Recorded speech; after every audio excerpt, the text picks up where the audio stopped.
কোনোদিন কাবাঘরের সামনে গেলে বা কোনো আত্মীয় স্বজন গেলে বলবেন, কাবাঘর দেখার সাথে সাথে প্রথম যখন কালো অংশটা চোখে পড়বে, যখন আপনি মসজিদে হেরমের গেট দিয়ে ঢুকবেন, যখন ওই Fahad Gate, King Fahad Gate আছে, যখন ঢুকবেন অনেক দূর থেকে কালো কালো কাবাঘরের একটু একটু দৃশ্য বেশি উঠবে চোখের সামনে।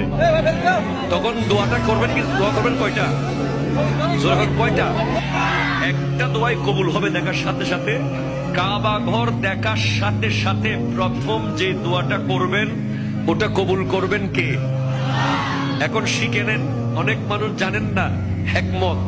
আপনি একটা দোয়া করবেন, একটাই শেষ, একটা সুযোগ পাবেন আপনি, কিন্তু আপনি এমন এক দোয়া করবেন যেন যতদিন ওখানে থাকেন প্রত্যেক দোয়া কবুল হয়ে যায়।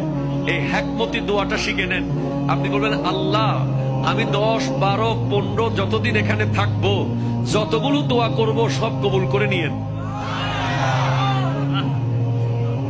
দোয়া করছেন কয়টা? পাবেন কয়টা?